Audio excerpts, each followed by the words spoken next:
we Anglo-Indians are not really very interested in this. However, since this is happening, we must have our share of it too. And therefore, and the other would be, that there was a genuine perceived need for protection of the minorities. And these are not, as you rightly point, not minorities only, the religious minorities, but all manner of minorities were thought of who were to be brought under some umbrella protection. I would like to know, whether this in fact in some manner deeply influenced the way in which the state developed. I mean, to begin with, the foundational characteristic of this state seemed to be to give quota, protection, and so on, so that the civic space was, to begin with, divided in this manner. And the ideal civic space that Arya is talking about, that never had an opportunity to develop. Just to begin with, I do not know, but from a political science point of view, I would like to know your views on this. These are just a few reactions to what you said, but on the whole, I was happy to see in what little time you could produce a paper. The floor is open for comments, questions.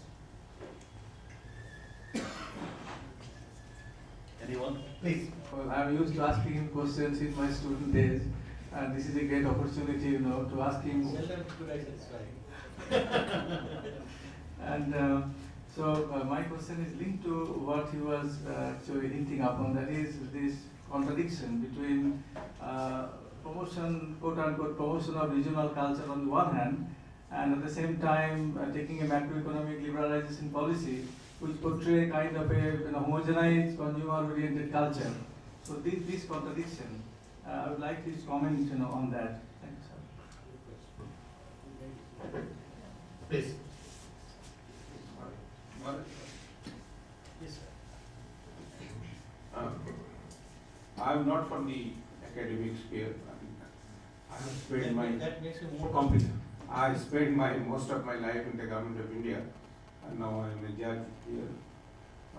There are 2-3 things that's very interesting things that you have raised, which makes us slightly uncomfortable.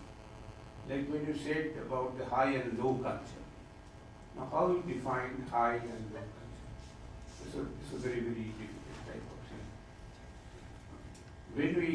When the tribal thing first came, the tribal culture, our first Prime Minister, Pandit Nehru, when he had visited and gone that place. In fact, the entire government of India, there was a lot of problematic issues, which even now I think the problems could not be solved. Now, whether the culture as it is should be preserved, they should be given a free hand, or they should be assimilated with so-called higher culture or pan-Indian culture. It has both plus and minus points. I don't want to elaborate. We are all facing problems in different parts of the country because of this type of problem, this type of issues. You mentioned a few minutes back, Naga and Gujarati different, the cultural difference. Great examples, one from the easternmost part, other from the westernmost part, and lots of difference.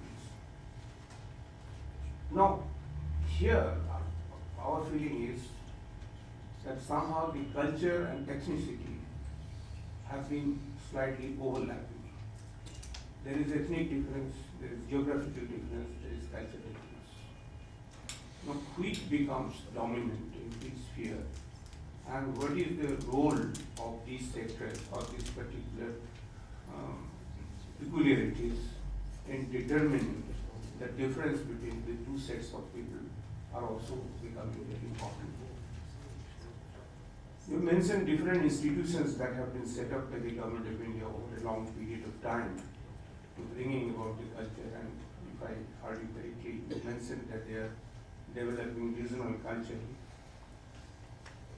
Unfortunately, the Indian culture is still undefined.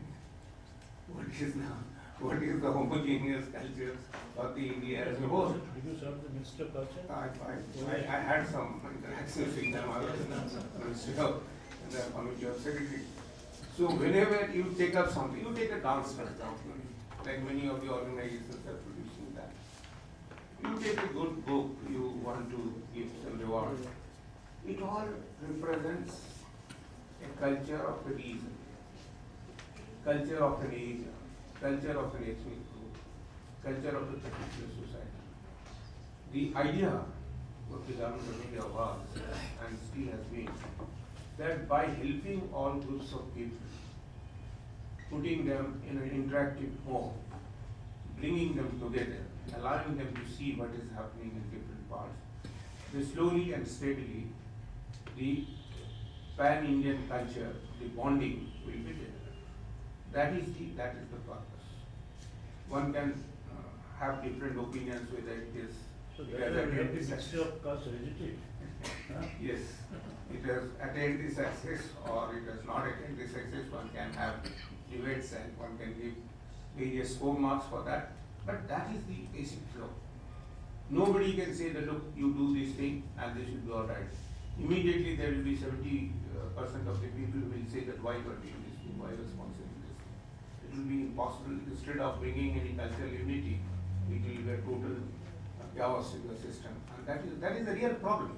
I'm not saying in that in other way, but if you can really give some solutions, some ideas can evolve from this type of seminar or brainstorming sessions, it will be helpful for the government of India to also accept. Because these are the real issues, day-to-day issues. I have some other thoughts, but I don't want to take much time. Thank you very much. You want to say something? No. Please, go ahead. I will say one point only. Yesterday also you were there, we also were there. Yesterday you were not there. So in my paper I had contended that there is no individually a uniform culture as he is telling. Each culture is there. But there is a basic unity that somewhere or other we are all united at the spiritual level. We all, any culture is trying to express the divinity in different ways, by arts and dance and music and all those things. That is the unifying factor, not the those units itself. They are all diverse, and that is the one thing which I want to point. Well, just I quickly, observe, if you can respond to. One thing is somehow maybe because of the time limit and all, and also in the earlier paper, there was a little bit on the whole colonial legacy. How colonialism distorted the civil society that we refer to. This has not been flagged to the extent it ought to flag, because after all, 190 years in Bengal and the rest of India. But and it's a different kind of external intervention than the Mughals and the Pathans and others, which Tagore also makes reference to.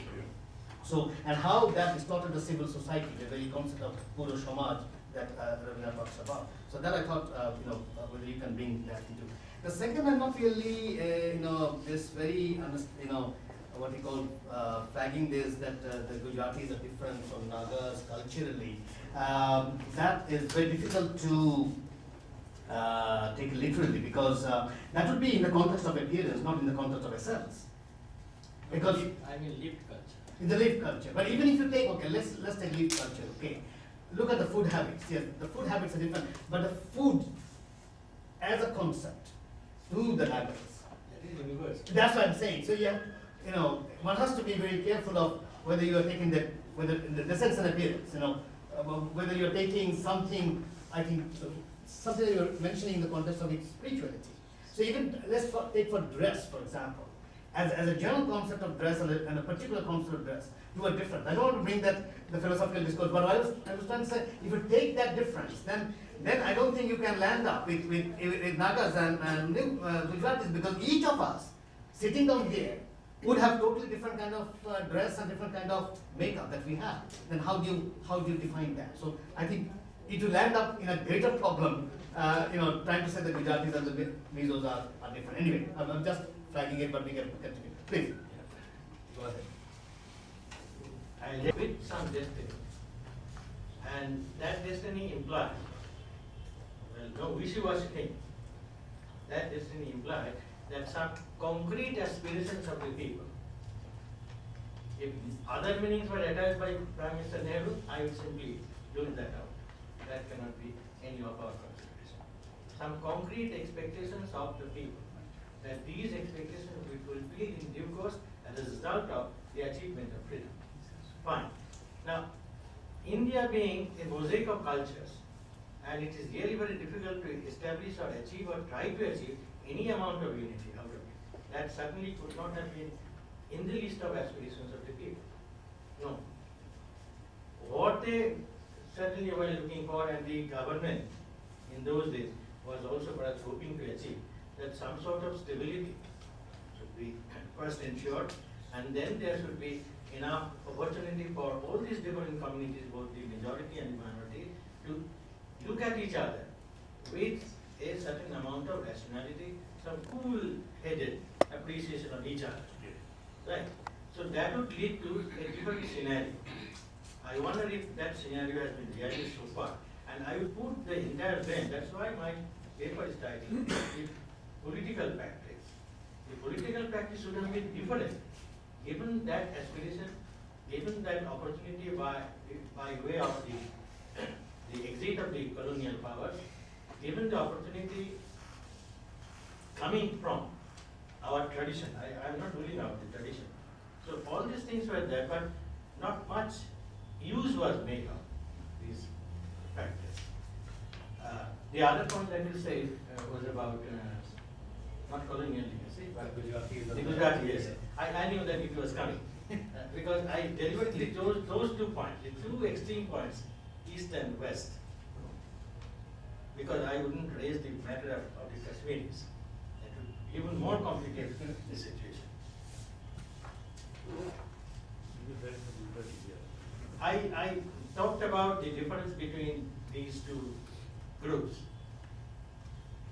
not in terms of what you say, the essential conditions of living. A poor Gujarati and a poor Naka, poor Tamil and a poor Kashmiri, they have the same existential problems. What differences are is the superficial, as said, race and other things, the codes. Along with that, I would venture to point out how far the Nagas and the Gujaratis, the Malayalis and the Kashmiris, they spontaneously share the values of our ancient tradition, which we sometimes eulogize as Sanatana permanent value. That is not calculated that far.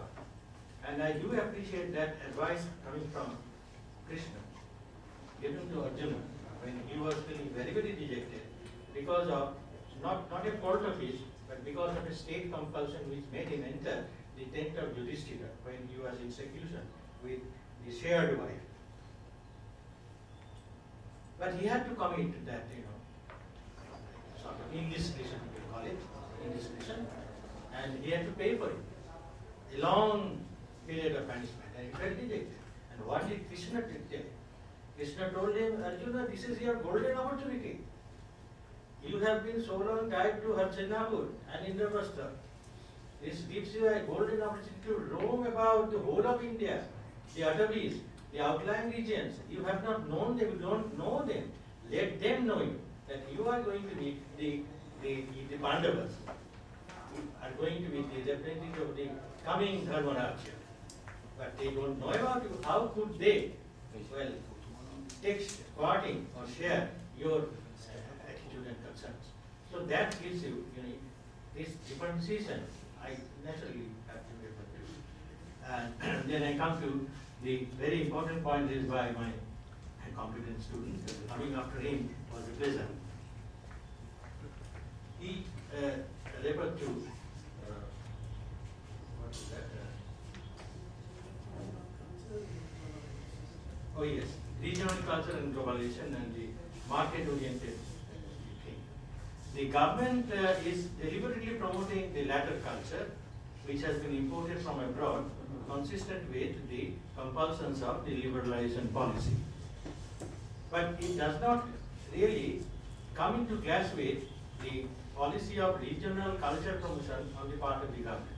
In my, reference to the activities of different cultural organizations promoted by the government, central government, I didn't mean to say their activities were going in the wrong direction or were intended to be producing something mischievous. No, that's not my point.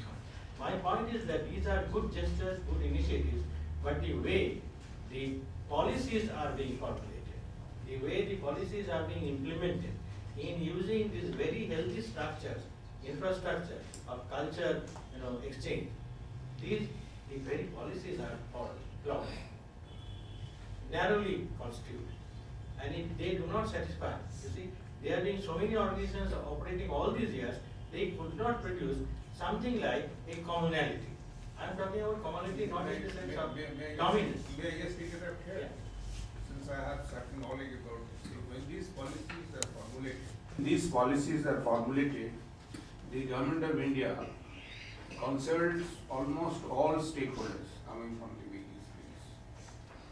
These are also discussed in some of the important matters in the National Litigation Council also. The other things also in different places they discuss with everybody. And then the policy are formulated. So if there are flaws in this, and I'm not denying that there may be flaws, because there are flaws in almost policies everywhere.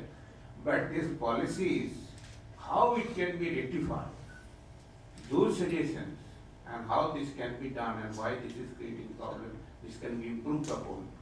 I'm telling you from my personal knowledge, this has been told to so many persons, so many authorities. It's a collective accumulations of all the wisdom that the country possesses, different people have come. And some bodies, some committees have been formulated, they have given this thing. And this is an ongoing process. If there is some problem, again next government which will come to the power, they may have another committee to formulate the policies, what can have a scope given. But factually I can tell you, it is very, very difficult to define what exactly we do. I had some occasions to deal with this subject in one point of time. I was in charge of the tribal areas of the country from the different places. My wife has also visited. We have visited Lepcha villages. The Lepchas have such a beautiful culture, everything is there. They have a language, they have the medicines, they have the food habits, the other thing. The whole of the country does not know. Now, the type of things that our country is so vast and how these things can be developed is very difficult to integrate the policy. You are from the UNESCO and all these things, you know it very well. So if some suggestions come from the government of India, may not be this is the right time, but after 1 year or so, this government of India is open to accept some of these things to improve upon this. Everybody knows that this is not producing the desired result. You take, for example, I was telling you about Bharatanatyam, it is also a dance of a particular area. You take Kuchipudi, it is also a dance of a particular area. These are the classical forms. So the government of India, through some organization, is encouraging that. So that has to be reasonable.